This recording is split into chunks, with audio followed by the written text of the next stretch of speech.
मेरे दोस्तों देखो, आज मैं आपको ये लोहा बसम है ना, ये 3 साल से बन रही है। ये पुराना जंगार होता है, उसको लेते हैं हम, साफ करके गर्म करते हैं, एक बार आग देते हैं। उसके बाद ये सिर्फ रस जिस भी मौसम का रस है, जैसे जामुन आ गया तो पूरी सीजन जामुन, तरबूज आ गया, इस प्रकार से ये पीता है। इसको लंबे 1 साल ही बन जाते हैं, पर हम 3 साल पिलाते हैं। ये भी यही है, ठीक है। ये सिर्फ खाली 2 ही चीज़ों का रस पिया हुआ है 1.5 साल तक। यानी कीकर की फली जब आती है ना कच्ची, तो उसका रस पिलाते हैं इसको, ठीक है। फिर उसका रस भर के रखते हैं 2-3 महीने, फिर जैसे ही जामुन चालू होते हैं फिर जामुन का, इसके अलावा कुछ नहीं। फिर जामुन का बोतलों में भर के रखते हैं रस। अब ये कंप्लीट बन गई। अब देखो इनकी पहचान देखो, जैसे मतलब इतना सा ले लिया, फिर इसको रगड़ाई होती है वो, अब जैसे इस पानी पर डाल दिया तो ऐसे रहेगी, यहाँ तक कि पानी में घुल भी रही है। ये होती है लोहा बसम की पहचान। पानी पर तैरनी चाहिए चीज। और फिर बूटियों की ताकत भी होनी चाहिए। कंपनी वाली भी तैर जाती है, ऐसी बात नहीं है, पर बूटी का रस नहीं लगता है तो वो कम काम रहती है। इसका असर होता है जब इनमें पुष्प धनवा रस ये सब बनते हैं ना, इनमें ये बहुत जबरदस्त तरीके से खून बढ़ाती है। अभी मैं आपको एक चीज और दिखाता हूँ, एक चीज और, ये है वो, ये देखा इसमें, ये लोहा बसम, ये अकेले ये कम से कम 150 ग्राम लोहा बसम है। ये यहाँ तक भरा था ये डब्बा। इसको मैंने डाला था थापा थोर के ऊपर। एक फूल आता है लाल लाल, जो खून बढ़ाने की मशीन लग जाती है शरीर में, वो तो ये अब जैसे मान लो गले में टॉन्सिल हो गए, गले के पास गांठें हो गई और खून बढ़ाने की, तो ये चंद चावल, यही रस पीने वाली बसम है। ये भी ये है, ये कम से कम कोई, जैसे मान लो आम का भी पी चुकी है, आंवले का भी पी चुकी है, सारी बूटियों का, ये 3 साल ये सारे पीती है। ये 2 ही चीज के है, ठीक है। जहाँ बालों का, मसलों का, सर का और चेहरे को सुर्ख करना होगा, वहां इसको उतारेंगे, जामुन और कीकर, ठीक है। और जहाँ खून की वास्तव में कमी, अर्जेंट काम चाहिए, तो वहां चंद चावल इसके। ये था पतोर, ये मशीन लग गई समझ लो, टॉन्सिल वगैरह तब पर काम करेगी। तो आप जिसका उसको रस पिलाओगे ना, उसी की ताकत है। मेरे पास कोई भी चीज़ डायलॉग बाजी नहीं है। मैं जो चीज़ बनाता हूँ वो सामने है मेरे पास। आओ मैं आज आपको अपनी चीज़ें दिखा दूँ। देखो ये है पुष्प धनवा रस, ठीक है। इसको टाइम टू टाइम बूटे का रस बनाते हैं। इधर ये जो विश्वामित्र जी ने बनाई थी जिन सिंदूर, उसकी तैयारी है। एक क्वात इधर बन रहा है, ये देखो, इस हल किया। तो ये सब चीज़ अपने पास प्रैक्टिकली चीज़ें हैं। अपने पास वो नहीं है कि कोई भी चीज़ ऐसी डायलॉग बैठ करके डायलॉग मार दिए। तो ये जो लोहा बसम है ना, ये अक्षीर का दर्जा रखेगी, अक्षीर का दर्जा, बहुत बड़ी अक्षीर का दर्जा। तो इन चीज़ों को मैं यूज करता हूँ। ये दिल, जिगर, दिमाग सबको कायम कर ताकत देती है। कई कंपनियों की बस में भी ऐसी आती है, तिरती अच्छी आती है, कोई बात नहीं, उसको उठाकर फिर आप बूटे का रस लगाकर लगाओगे, जब भी वो ताकतवर पड़ेगी। कई लोग कहते हैं कि साहब उसकी चिमक चिपक रही है। भाई लोहा है, उसको तो चिपकेगी वो, तो फिर लोहे वो एक अलग मसला है, अपन पानी पर तैर रही है कि नहीं, ये मैंने देखना पड़ता है। वो चीज़ है, सोने की बसम है, सोना तो सोना ही रहेगा, अपन पानी पर ढालते ऊपर तिर रही है, खुराकी हो गई। चांदी की बसम में ऊपर तिर रही है, खुराकी हो गई। वो चीज़ें देखनी होती है। जब इन चीज़ों पर, अब ये देखो ऊपर पड़ी है, सामने है अपने चीज। अब ये कामयाब हो गई। अब इसको बोतल में ढाल करके, इसको रगड़ाई करके, खूब रगड़ाई हो रही है और हो जाएगी, इसको रखेंगे। अब ये मेरे पास ये 100, 150, 150 ग्राम ये है, ठीक है। खत्म ही नहीं होती है, 1-2 साल। ये बालों का जहाँ मसला हो, चेहरा सुर्ख करना हो, वहाँ इसको उतारते हैं। और बाकी और सारे युगम, अब ये तैयार हो जाएगी। ये कम से कम मेरे 700-800 ग्राम, 1 किलो के लगभग ये तैयार हो जाएगी। 2.5-3 साल से चल रही है। अब बस इसको लास्ट, अब जामुन का रस पिला दिया इसको, कम से कम 2.5-3 किलो। अब इसके ऊपर कुछ नहीं पिलाऊंगा। जामुन एंड होता है। कोई भी लोहा बसम बनाते हैं ना, कोई भी जंगल, तो पहली स्टार्टिंग होती है गलगल से, यानी बिजोरा नींबू के रस से, ठीक है। उससे शुरुआत होती है। फिर उसके बाद जैसे जो भी फल आए, जैसे किकर की फली मिल जाए कच्ची, उसका वो ले लो। फिर हाथी सूंडी जरूर लगा। हाथी सूंडी लोहे को क्या, तांबे को गला देती, इतनी ताकत होती है हाथी सूंडी में। हाथी सूंडी का रस, जिसे राजस्थान में कमूड़ा बोलते हैं, कमूड़ा उसका। और तरबूज का रस में बहुत ज़्यादा प्रचुर मात्रा में फौलाद पाया जाता है, वो भी बहुत ज़बरदस्त काम करता है। इंद्रायण, तुम्बे का रस भी पिलाया जाता है इसको। और सफ़ेद प्याज का रस भी बहुत तगड़ा काम करता है, पर सफ़ेद प्याज का रस गर्मी में पिएगा।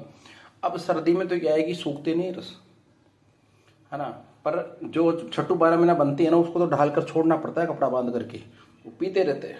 ठीक है, ध्यान पूरा रखना पड़ता है, धूप में भी रखना पड़ता है, अंदर भी बारिश आ जाए तो भी ध्यान रखना पड़ता है। 19-20 अगर बारिश का पानी भी इसमें ढल जाए तो कोई दिक्कत नहीं, वो भी एक प्रकार का रसायन ही है इस भस्म के लिए। तो ये सब चीज़ें करनी पड़ती है दोस्तों।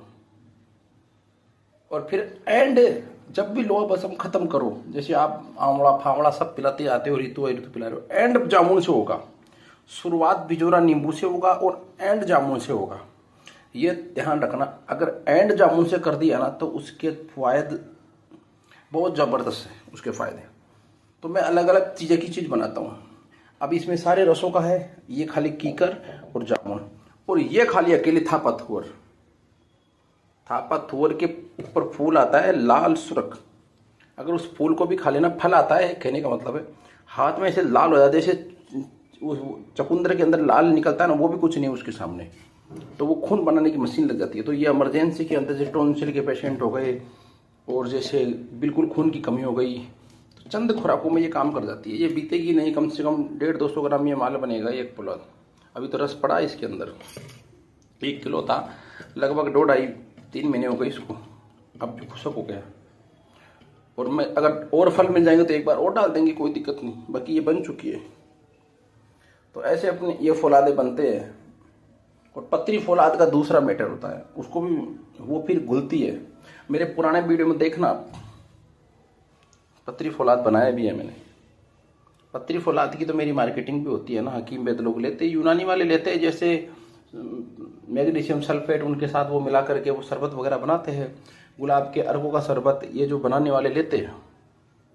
ऐसे तो बाजार में कहीं केमिकल भी लैब से भी फौलाद मिल रहे हैं, लोग वो भी घुल जाते हैं, लोग यूट्यूब पर दिखा भी देते हैं ये हम ये बना रहे हैं। पर मेरी तरह जिसने लाइव दिखाया है, मेरे पुराने वीडियो देखोगे ना, उसमें दिख जाएगा आपको कि पतरी फौलाद कैसे बनता है। मैंने बना के दिखाया है, बना के आपको कोई नहीं दिखाएगा। अब मैंने इसको ढाल दिया ना, तो ये चीज़ अपनी है। ये आप लोग दोस्तों के लिए डालते हैं वीडियो, आप लोगों की मोहब्बत के लिए, आप लोग याद करते हो तब। बाकी मेरे को समय नहीं रहता है ना, मुझे इतना अड़ंगा दड़ंगा आता है। मैं तो जो शॉर्टकट बन जाए वीडियो को डाल देता हूँ, क्योंकि मैं काम में लगा रहता हूँ। ये सारा दिन मोबाइल चलाना, वीडियो चलाना, ये कलाकार आदमी के बस की बात नहीं। फिर वो उसी में लगा रहेगा, वो कुछ नहीं बना सकता, वो उसी में लगा रहेगा। ये डालना है, क्योंकि हम पेशेंटों का इलाज करते तो डंके की चोट पर करते हैं। ऐसा नहीं है कि सारे ही पेशेंट बहाल होते हैं, कोई को टाइम भी लगता है। अब मर्दाना ताकत में क्या होते हैं, पेशेंट धक्के खा के आ जाते हैं। फिर हमने भले ही चाहे दूसरी जगह से साल भर तक इलाज करा लिया, हमने कह दिया कि साहब 3 महीने लगेंगे, ठीक है, हाँ जी मैं तैयार हूँ जी। पहले मैं दवाई दी, उसका सेटअप देखा, अगर उसको मान लो 10-15% फर्क पड़ गया, अरे साहब मैं तो सही नहीं हुआ, और जब अभी तो 2 महीने बाकी पड़ेगा, फिर वो भाग जाएंगे दूसरे के पास, फिर वो भाग जाएंगे दूसरे के पास, फिर आएंगे 6 महीने बाद धक्के खाने के बाद, जी मेरा तो आप ही देखो। तो ऐसे पेशेंटों के लिए अपने रास्ते बंद हैं। खेल नहीं होता, ये कोई व्यापार नहीं होता है भाई। आप या तो जिससे इलाज कराओ ना, उससे पूरा करो, यानी सही होने का। अब भाग जाओगे, आदमी क्या करेगा बताइए। दुनिया में कोई ऐसी चीज़ नहीं बनी कि आप एक चीज़ उठाकर हर बंदे पर लगा दो कि वो सारी से हो जाएगी। वहाँ पर एक आदमी को देखना पड़ता है। ऐसे तो बहुत सी भस्में ऐसी है, भंग भस्म ले लो, इतनी हमारे आचार्यों ने भंग भस्म, त्रिभंग भस्म, दुनिया भर की मल सिंदूर से क्यों बनाई है। फिर तो एक भस्म से, त्रिभंग से ही सारे काम हो जाए। वो एक कलाकार तय करता है कि इससे अगर काम नहीं हुआ तो ये लगानी है मुझे, इसलिए। तो भागने वाले के पीछे कभी नहीं भागो, उसको रिजल्ट नहीं मिलता है, वो 10 साल बाद में भी वही कंडीशन में मिलते हैं। अब जैसे चिपचिपे पानी वाले बंदे हैं, अगर कोई उनको ये बता दे ढंग से, मैं तो कहता हूँ वो ज़्यादा मिलते हैं मुझे। और बहुत से लोग भाल भी हुए हैं, वो इस चीज़ को समझते नहीं कि ये कहाँ का खेल है। उनको या तो कोई लोग ये कहते हैं कि आपका दिमाग खराब है या दिमाग ज़्यादा लगाते हो आप, ये कहकर उनको ऐसा कर देते हैं। और जाहिर सी बात है, जिसकी समस्या होगी वो दिमाग लगाएगा बेचारा। तो इन चीज़ों में गहराई में जाना पड़ता है। कि ये क्यों आते हैं, क्या कारण है। अगर उस जगह पर काम करना पड़ता है, बंदा बहाल हो जाता है। और बंदे को संयम रखना चाहिए। भागने वाले पेशेंट होते हैं ना, हाँ जी साहब आज खाई, हाँ जी साहब कल, तो भाई एलोपैथ की दवा नहीं है कि आज दवा दो और कल रिजल्ट मिल जाए, वो नहीं होता है। इसलिए तो मैं यूट्यूब के पेशेंटों का बहुत कम इलाज करता हूँ। मैं ज़्यादातर उन्हीं का करता हूँ जिनको मैंने दिया है, उनके रिजल्ट होने के बाद उनके टचिंग के जो आदमी मुझसे संपर्क करते हैं ना, उनको समझाने की जरूरत नहीं पड़ती है, क्योंकि उनके आदमी ने रिजल्ट लिया है। और मेरे पास इतना दिमाग चाटने के लिए समय नहीं है, क्योंकि हम चीज़ें बनाते हैं, कोई बाजार उठा के नहीं बुलाते हैं।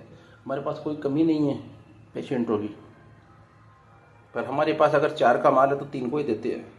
हमारी ये नहीं देखिए हाँ जी आपको मिल जाएगा, आपको मिल जाएगा, आपको मिल जाएगा, ये सब हम नहीं करते। और इसी भरोसे के लिए अपनी इज्जत है, लोग सम्मान देते, इज्जत देते इसी चीज़ के लिए। वो जानते हैं कि ये जो कहता है वही करेगा। मर्ज आगे पीछे हो जाता है, किसी को महीना की जगह 3 महीने लग जाए, ऐसी बात नहीं है। कोई बीमारियों के अंदर, चाहे एलोपैथ हो, आयुर्वेद हो, कोई भी हो, इनमें कोई गारंटी नहीं होती है, बस मरीज को समझना पड़ता है। अब किसी के बड़ी असाध्य बीमारियां हो जाती है, जो हमारे आचार्य लोग कहते हैं कि ये कर्म खराब है, हकीम वैद्य वहाँ गारंटी किस हिसाब से दे देगा? क्या कोई परमात्मा की शक्ति से बड़ा है क्या कोई हकीम वैद्य? तो ये बहुत सी चीज़ें आदमी के कर्म भी होते हैं। बड़े बड़े डॉक्टर होते हैं बेचारे, रोज हार्ट का ऑपरेशन करते हैं, लोगों के स्टेंट डालते हैं, 50 के डालते हैं, तो 40 सही भी होते हैं, और कई ऐसे होते हैं कि 10 तो स्टेंट डालते हैं, दूसरे दिन ही खत्म हो जाते हैं। तो वहाँ डॉक्टर की कमी थोड़ी है, वही नसीब होता है अपना अपना। तो ये चीज़ है, अगर डॉक्टर की कमी होती तो फिर 40 भी बहाल नहीं हो, 40 के भी सक्सेस नहीं होते, सारे ही मरते। तो ये सब चीज़ें अपनी जगह है, इनको समझना पड़ता है। इलाज कोई व्यापार का सौदा नहीं होता है, वहाँ एक मरीज और एक वैद्य के बीच का संवाद होता है। जैसे क्योंकि हम वो बड़ी बात तो नहीं करते कि साहब 10 औरतों को उठाकर इस खाने का ऐसा हो जाएगा, ऐसा नहीं होता है, क्योंकि न तो वैसी जलवायु है, न वैसा खान पान है, न वैसी चीज़ है। आज कोई प्योर ज़्यादा दूध पी ले तो बंदे के कहते कि साहब मेरे तो लेटरिन लग गई, खाली पेट में दूध ही नहीं पचा सकता, मेरे को तो पेट फूलता है। तो सोचो जो जिन्हें बंदों की कंडीशन ये हो रही है कि वो दूध नहीं पचा सकते, वो क्या खा जड़ी बूटियाँ या कुछ तेजाब पचा पाएंगे? तो ये चीज़ें समझने की होती है।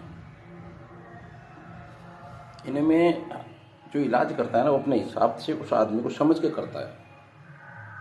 अब मैं बंदे की ज़बान से बात करते हैं ना, जिसकी आवाज़ सुन के हम उसकी पकड़ लेते हैं सिस्टम को, भाई कितना क्या सिस्टम है, पूछते वो कहता हाँ यही अलामत है। तो जो काम करता है ना, उसको एक तजुर्बा आता है कि हाथ से कितने लोग उससे निकले हुए हैं। अब देखो ये कितनी देर तक, ये अभी तक ये बैठी ये खड़ी रहेगी, नीचे नहीं बैठेगी, क्योंकि ये बन चुकी है, ये बन चुकी है। 13 मिनट का वीडियो अभी तक नहीं बैठी। कई बार आप कंपनी की बस हम डालते हो तो वो भी तिरती अपन बाद में देखते तो 5 मिनट बाद नीचे बैठ जाती है। इसमें वो मसला नहीं रहता है, जो बन गई ना वो चीज़। अब कंपनी इतनी देर मेहनत करेगी तो इतने सालों तक अटकाएगी, तो कंपनियाँ कहाँ से वो जाहिर सी बात अपने हिसाब से करेगी। कंपटीशन का ज़माना वो नहीं तो दूसरी कंपनी माल उतारेगी। पर कलाकार आदमी तो उसमें भी रेसा सेट करके काम कर लेता है, उसको भी सुधार सकता है आगे करने वाला। तो एक बार देखो मेहनत तलब हो गई, ठीक है, अब ये तरिया बन गई, सहस्त्र फुटी क्या लगती है इनके सामने? कुछ नहीं लगती। अब मैं खुद की अब्रक बनाता हूँ, सिर्फ 4 आग देता हूँ और 1000 फुटी अब्रक को फैल कर देती, कुछ नहीं लगती 1000 फुटी उसके सामने। आप भट्टियों के अंदर फूंकते रहो 1000 बार, क्या होगी? उसकी ताकत ही कम होगी। और आपको उस बूटी की पहचान है जो 1 मई उसको काम कर दे, बस तगड़ी।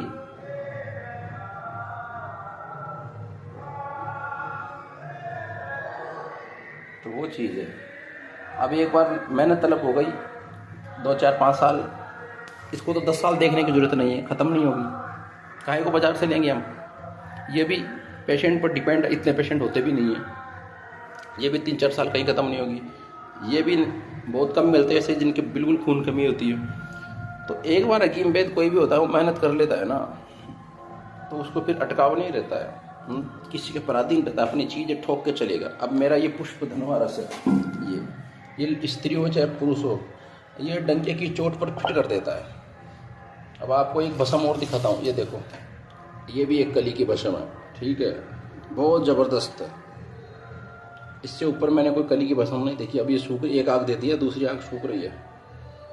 इसके लड्डू बांधा था, ऐसे ऐसे टुकड़े हो गए छोटे छोटे। तो चीज़ें बहुत सी प्रोसेसिंग चालू है। अब देखो कई दवाइयाँ बनाते, जामुनी गुट्टी सूख रही है तो सूख रही है, जो सुखानी है तो सुखानी है। ऐसे को काम बाजार में नहीं चलता है।